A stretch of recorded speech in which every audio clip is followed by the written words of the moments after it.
Hello friends, स्वागत है आपका काइट्स कोचिंग क्लासेस के इस सेशन में, जिसमें हम आपके बीच आज डिस्कस करेंगे एवरेज के ऊपर कुछ और क्वेश्चन। आशा करता हूं कि आपको हमारा वीडियो अच्छा लगता है। अगर वीडियो अच्छा लगे तो चैनल को सब्सक्राइब करें, वीडियो को शेयर करें, लाइक करें, कमेंट करें और बेल आइकन जरूर प्रेस करें ताकि आने वाले हर वीडियो का अपडेट आप तक पहुंच सके। शुरू करते हैं हमारा टॉपिक एवरेज। देखो, नेक्स्ट क्वेश्चन है आपके लिए। 5 संख्याओं का योग 240 है। इसमें से पहली 2 संख्याओं का औसत 30 और अंतिम 2 संख्याओं का औसत 70 है। इस तरह का क्वेश्चन आए तो पहले आप मेंटेन करेंगे 5 संख्याएं। बोला गया इन संख्याओं का योग अगर मैं इनको जोड़ता हूं तो मेरे पास कितना आता है? 240। अब अगली लाइन में क्या बोला गया? पहली 2 संख्याओं का औसत 30 है, मतलब इन दोनों को जोड़ के औसत निकाला गया पहली 2 को, तो कि कितना हुआ? 30। अगर इनका औसत निकल गया तो इन दोनों का टोटल कितना हो गया? 60। अगली लाइन बोली है अंतिम 2 का औसत 70 है, तो इसको छोड़ के लास्ट तो ये बनी औसत 70 है, मतलब दोनों 70 है और दोनों का टोटल कितना हो गया? 140। बीच की संख्या तीसरी फाइंड करनी है, इसको x मान लो। इन दोनों का योग प्लस x प्लस लास्ट दोनों का योग वो कितना आना चाहिए? 240। तो 240 जोड़ देंगे, 140 और 60 200। दूसरी तरफ गए x अकेला रह गया, 240 माइनस कितना? 200। ये प्लस का था दूसरी तरफ, तो x कितना आ गया आपके पास? 40। क्लियर है? देखिए, नेक्स्ट क्वेश्चन है आपके लिए। 5 संख्याओं का औसत 65 है। इनमें से पहली 2 का औसत 81, अंतिम 2 का औसत 38 है। अब दोबारा से 5 संख्याएं हैं। अब क्या बोला गया? इन 5 संख्याओं का क्या दिया गया? औसत दिया गया है। औसत कितना है? 65। बोलने का मतलब सभी संख्या क्या है? 65 65 65। अगर सभी का सम निकालना है, योग निकालना है, तो मैं 65 को 5 बार ही जोड़ूंगा या 65 गुणा 5 कर दूंगा, है ना? 6 पंजे 30, 5 पंजे 25, 325। 325 क्या आ गया? इन संख्याओं का योग। अब चलते हैं स्टेटमेंट पे। इनमें से पहली 2 संख्याओं का औसत 81, ये 81 81, और अंतिम 2 संख्याओं का औसत 38, मतलब दोनों कितनी है? 38 38। और बीच की x मान लो। सबका टोटल कितना आना चाहिए? सबका टोटल 325 आना चाहिए, क्योंकि 65 से हमें मिल गया कि सबका टोटल 325 है। कर लो इसको। 2 8 दूनी 16 प्लस x, 8 दूनी 16 और 3 6 7। क्लियर? अब इसको जोड़ेंगे, 6 2 8 7 6 13 और 238 प्लस x बराबर 325। इस तरफ लेके जाएंगे तो 325 से क्या हो जाएगा? माइनस 238 हो जाएगा। ऐसे ही होगा। अब कर लो इसको सॉल्व। 38 62 और 25 कितना हो गया? 87। आपका आंसर कितना आ गया? 87। क्लियर? देखिए, नेक्स्ट क्वेश्चन है आपके लिए। 13 संख्याओं का औसत 68 है। इनमें प्रथम 7 का औसत 63 है, जबकि अंतिम 7 का औसत 70 है। आपको 7वीं टर्म ज्ञात करनी है। इससे पहले आपने क्वेश्चन किया जैसे 5 संख्याओं वाला किया, 1 2 3 4 5, जिनमें पहली 2 का औसत दिया था, अंतिम 2 का औसत दिया था। ये वाली टर्म फाइंड करनी थी, है ना? पर इस क्वेश्चन में बोला गया संख्याएं कितनी है? 13। 1 2 3 4 5 6 7 8 9 10 11 12 और 13। ठीक है, 13 संख्याएं हैं। बोला गया प्रथम 7 और अंतिम 7। इस हिसाब से देखा जाए तब तो 14 होगी। फिर उसके बाद 7वीं संख्या पूछी है, तो देखो कैसे। प्रथम 7 कैसे हुई? 1 2 3 4 5 6 और 7, ये हुई प्रथम 7। क्लियर है? अंतिम 7 कौन सी हुई? 1 2 3 4 5 6 और 7। तो आप इसमें क्या देखते हैं? जो 7th टर्म है 2 बार काउंट हुई। इस तरफ से काउंट करेंगे तब भी काउंट हो रही है, इस तरफ से काउंट करेंगे तब भी काउंट हो रही है। अगर मैं बोलता हूं पहले 7 का औसत कितना गिवन है आपको? 63, तो पहले 7 का टोटल कितना हो जाएगा? 63 इंटू 7। 7 21, 7 42 और 2 44, 441 हो गया। अंतिम 7 का औसत कितना है? 70 है, तो टोटल कितना हो गया? 7 से गुना कर दूंगा, कितना आ गया? 490 आ गया। ठीक है, 7 और 7 टोटल 14 टर्मों का निकाल दिया मैंने। परंतु क्वेश्चन की फर्स्ट लाइन क्या बोलती है कि औसत 13 संख्याओं का औसत कितना है? 68, तो 68 के हिसाब से 13 का टोटल कितना हो गया? 13 8 104, 10 बच गए, 13 6 78 और 10 88। ठीक है, ये 13 संख्याओं का टोटल है और 7 और 7 ये 14 का होगा। अगर इन दोनों को मैं जोड़ दूं तो कितना टोटल हुआ? 7 का 441 और उसमें अगली 7 जोड़ दूं तो कितना टोटल आएगा? 441 प्लस 490, 1 9 4 13, 931। अब ये कितनी? 13 संख्याओं का टोटल है और ये 13 संख्याओं का टोटल है। 14 में जो 7वीं टर्म थी 2 बार काउंट हो रही थी, तो इसीलिए 931 से अगर मैं 884 माइनस करता हूं तो मेरे पास कौन सी संख्या बचेगी जो 2 बार ऐड हुई? क्योंकि एक्स्ट्रा वही ऐड हो रही है। 13 का टोटल तो 884 आना था, तो माइनस कर लो। 16 और 31 कितने होते हैं? 47 आपका आंसर आ जाएगा। क्लियर है? दोबारा बता देता हूं, इस क्वेश्चन में कंफ्यूज करने के लिए क्या बोला गया? पहली 7 अंतिम की 7, जिसकी वजह से 7th टर्म है वो 2 बार काउंट हो रही है। तो मैं क्या कर रहा हूं? पहली 7 का टोटल निकाल रहा हूं, अंतिम 7 का टोटल निकाल रहा हूं, जिससे मेरे पास कितना? 14 टर्मों का टोटल आ गया। पर क्वेश्चन में कितनी टर्में हैं? 13 टर्में हैं और 13 टर्मों का औसत कितना है? 68 है। तो 13 टर्म का टोटल निकाल सकता हूं, कितना आ गया? 884। 14 टर्मों के टोटल में से 13 टर्मों का टोटल माइनस कर दिया तो 47 जो आंसर आया वो आपकी कौन सी टर्म है? 7th टर्म में 2 बार काउंट हुई है ये 14 में, और एक 884 में 1 बार काउंट हुई है, तो मैंने ये माइनस कर दिया। जो एक्स्ट्रा काउंट हुई थी वो आपका आंसर आ गया। लिखेंगे नेक्स्ट।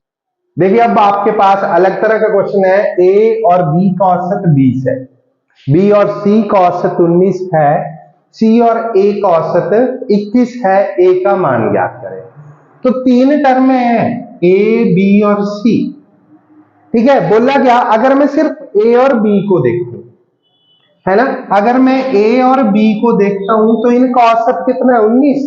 मतलब ए भी 20, बी भी 20, दोनों का टोटल कितना हो गया? 40। इसी तरह मैं अगली देखता हूं, बी और सी, सिर्फ औसत कितना है? 19, तो टोटल कितना हो गया? 38।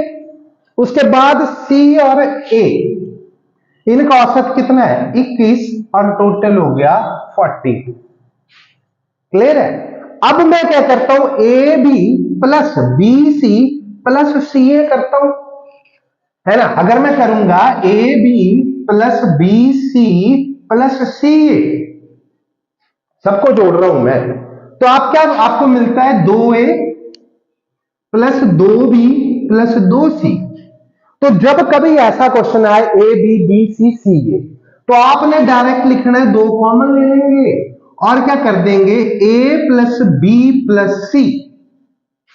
ए प्लस बी प्लस सी क्या आएगा? इन सब का सम। ये सब जोड़े मैंने, कितना आ गया? 40 40 120, 42 38 80, 40 120। तो मैं बोल सकता हूं डबल ऑफ एबीसी कितना हो गया? 120 हो गया। एबीसी कितना आ गया? 60 आ गया, बटे में 2 चला गया। उसके बाद आपसे पूछा गया ए का मान। आपको पता है तीनों का टोटल कितना है? 60। अगर इन तीनों में से मैं माइनस कर दूं, ए का मान निकालने के लिए क्या माइनस करना पड़ेगा? बीसी। बीसी माइनस करता हूं मैं, देखो कट गए, ए बच गया। तो क्या करना है? 60 माइनस एबीसी का टोटल, और बीसी का टोटल कितना है? 38 माइनस कर दो। क्लियर है? आपका आंसर कितना आ गया? 22। किसका मान होगा? ए का मान होगा। क्लियर है? इसी क्वेश्चन को दोबारा देखेंगे अगर आपकी अंडरस्टैंडिंग है ना। ए बी जब जोड़ूंगा तो डबल आएगा, 20 का डबल ही आएगा। बीसी को जोड़ूंगा तो 19 का डबल आएगा। सीए को जोड़ूंगा तो 21 का डबल आएगा। अगर मैं डायरेक्ट जोड़ता हूं, सबको जोड़ता हूं, किसको? 20, 19 और 21, सम आ गया मेरे पास कितना? 60। और ये सम होता है किसका? ए प्लस बी प्लस सी। अगर डबल करता मैं इसको 20 की बजाय 40 करता, या डायरेक्ट 60 को 120 कर देता, तो इस तरफ भी डबल है। तो मैं आपको अंडरस्टैंड होनी चाहिए ये चीज। ऐसा क्वेश्चन आए तो डायरेक्ट एबीसी लिख दो, किसके बराबर? इन सबका जोड़ कर दो। ये जो जोड़ आएगा किसका जोड़ आएगा? एबीसी का।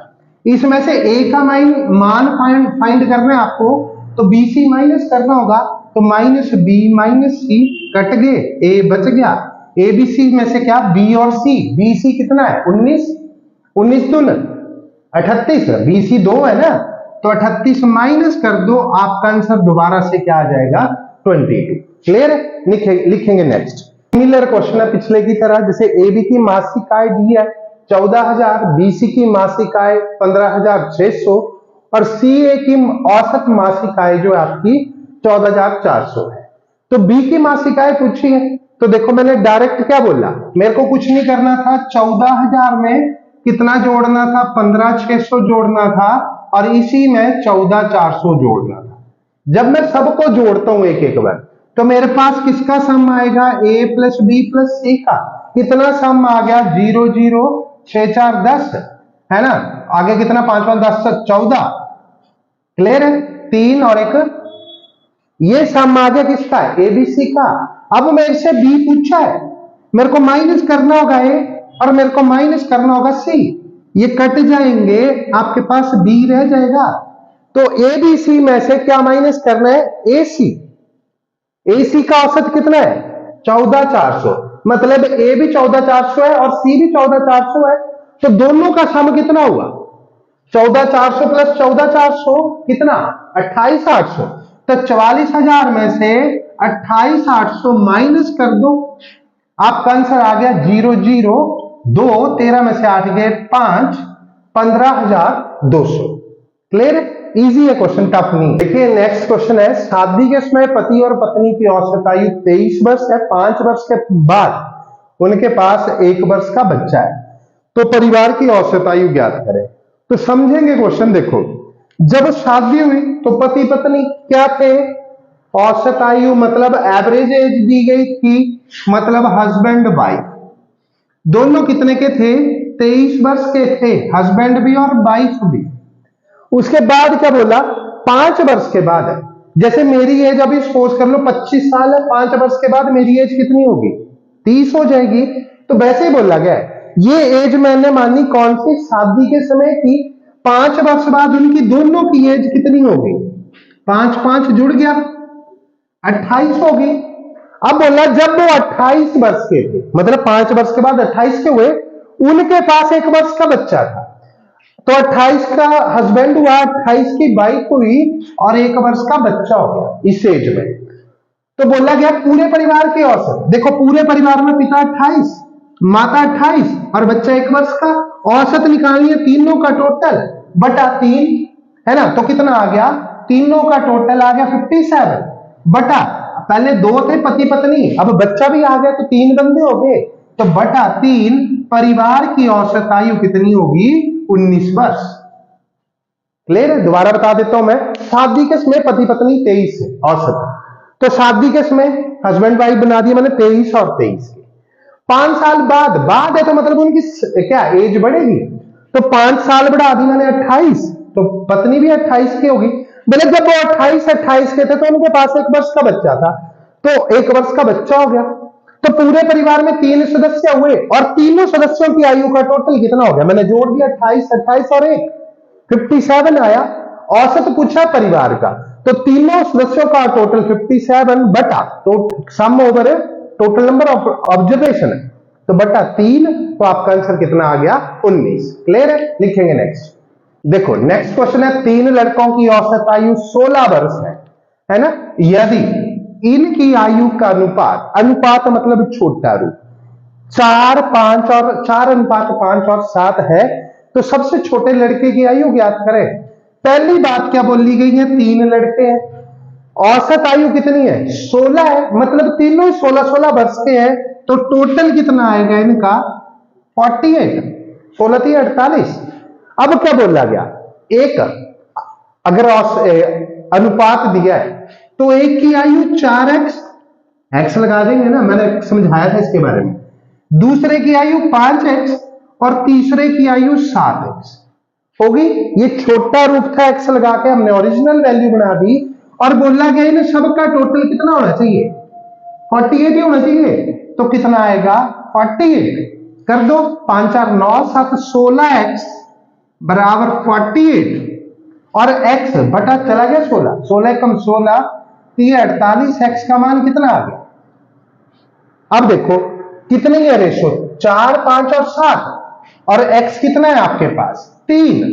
तो छोटे बच्चे की आयु कितनी होगी? 4 गुना 3 12, उससे बड़े की होगी 5 गुना 3 15, और उससे बड़े की होगी 7 गुना 3 21। जोड़ के देख लो, 5 2 7 1 8 4 48 ही बनी। क्लियर है? लिखेंगे नेक्स्ट। अब देखिए नेक्स्ट क्वेश्चन है आपके लिए, कक्षा में 31 छात्रों का भार, 31 छात्रों का औसत भार, ये लिखना भूल गया मैं, कितने? 30 किलोग्राम है। यदि अध्यापक का भार भी जोड़ दिया जाए तो औसत भार में 500 ग्राम की वृद्धि होती है। ठीक है, देखो तो समझेंगे पहले, 31 बंदे थे, औसत कितना था? 30 किलोग्राम था, तो टोटल कितना हो गया? 930। अब क्या हुआ, अध्यापक का भार जोड़ दिया जाए, पहले सिर्फ बच्चों का था 31 का, अध्यापक जोड़ दिया तो बंदे कितने हो गए? 32 बंदे हो गए। अब औसत भार पहले 30 था, अब क्या हुआ, इसमें 500 ग्राम की वृद्धि होगी, तो क्या करूंगा, 30.5 कर दूंगा 500 ग्राम। अब इनका टोटल निकाल लो, कितना आ गया, है ना? करो कितना आ गया, 32 पंजा 160, 16 बच गए, है ना? आगे 32 थी 96, 96 और 1 97, डेसिमल लगा एक के बाद, तो टीचर के साथ बच्चों का भार कितना हो गया? 976। अब टीचर और बच्चों के भार में से बच्चों का भार माइनस कर दो, तो टीचर का भार कितना आ गया? 46। क्लियर है? कुछ नहीं किया मैंने। अब इसको समझते हैं, ये तो मैंने तरीका बताया, ऐसे करते हैं, समझते हैं होता क्या है। देखो होता क्या है, बोला टीचर आया, तो टीचर के आने से 31 बंदों के भार में 500 ग्राम की वृद्धि होगी। टीचर का भार बंटा, अगर टीचर नहीं आता तो 30 की रहता, टीचर का भार बच्चों से ज्यादा था, जिसकी वजह से प्रत्येक बच्चे को 500 ग्राम मिला। देखो 31 बच्चे हैं, 500 ग्राम के हिसाब से, अगर टीचर को भी साथ ले, टीचर का भी बढ़ा देते हैं, है ना? 32 बंदे हैं, 500 ग्राम के हिसाब से 16 केजी वेट बना, जो टीचर ने बांटा खुद को भी और 31 बंदों को भी। ठीक है, और उसके बावजूद टीचर के पास 30 किलो बचता है, क्योंकि ये तो बांट दिए, जिसकी वजह से 500 ग्राम बढ़ा, 30 किलो। तो अगर 30 किलो अगर इन दोनों को जोड़ दूं मैं, तो टीचर का भार 46। ऐसा करने की भी जरूरत नहीं है, सिर्फ अंडरस्टैंड करना है किस चीज को, कि टीचर के आने से सबका भार बढ़ा। 31 बंदे थे, 32वां टीचर था, सबका 500 ग्राम भार बढ़ा, नहीं बढ़ता तो 30 केजी रहता भार, जो औसत की बन था, सबका 500 बढ़ा, तो मतलब टीचर ने अपने हिस्से से कुछ कुछ वेट शिफ्ट किया। कितना किया? 500 ग्राम किया। तो 32 बंदों को देखें तो 500 ग्राम के हिसाब से उसने अपना 16 किलो वेट ट्रांसफर कर दिया, औरों को बांट दिया, और 30 जो बच गया, जो टीचर के पास भी रह गया, तो 30 + 16 आपका टीचर का भार निकल गया 46। क्लियर है? लिखो नेक्स्ट क्वेश्चन है आपके लिए, 36 बच्चों की औसत आयु 14 वर्ष है। यदि अध्यापक की आयु जोड़ दी जाए तो औसत आयु में 1 वर्ष की वृद्धि होती है। अध्यापक की आयु ज्ञात करें। देखो कितने इजीली करेंगे, कितने बंदे थे? 36, अध्यापक जुड़ गया, एक बंदे हो गए 37, सबका 1 केजी भार बढ़ा, तो टोटल भार 37, जो टीचर ने क्या कर दिया? बांट दिया। और प्रीवियस औसत कितनी थी? 14 वर्ष है, आयु की बात हो रही है, तो आयु है ना, बांट दी 14 वर्ष, तो टीचर कितना हो गया? 4 7 4 11, 4 1 5, 51 ईयर का। ठीक है, अगर करना है इसको तो 36 बच्चों का टोटल 36 गुना 14 करेंगे, कितना आ गया? 14 6 84, 14 3 42, 42 8 50। देखो अगर तरीके से करना होता तो 36 बच्चे, औसत कितनी है? 14, मल्टीप्लाई करेंगे तो टोटल आ जाएगा 14 6 84, 8 बच गए, 14 3 42 8 50। अब क्या हुआ? एक बंदा बढ़ गया, मतलब टीचर ऐड हो गया, तो कितने बंदे हो गए? 37 लोग हो गए। और औसत पहले 14 था, मैं उसमें 1 वर्ष की वृद्धि होगी, तो औसत कितनी होगी? 15। तो 15 औसत के हिसाब से 37 का टोटल कितना हो गया? 15 7 105, 15 3 45 और 10 कितना 55। अब 37 में से 36 लोगों का आयु माइनस कर लो तो कितना आ गया, माइनस करूंगा 5 से 4 गए 1, ठीक है। आगे कितना आ गया 5 आया सेम, 51 और 51। क्लियर है, इजी है, एवरेज समझेंगे तो इजी है। कल हम इसके ऊपर और क्वेश्चन करेंगे।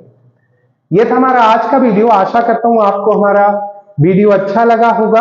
अगर अच्छा लगा है तो चैनल को सब्सक्राइब करें, वीडियो को शेयर करें, लाइक करें, कमेंट करें और बेल आइकन जरूर प्रेस करें ताकि आने वाले हर वीडियो का अपडेट आपको मिल सके। जय हिंद, जय भारत।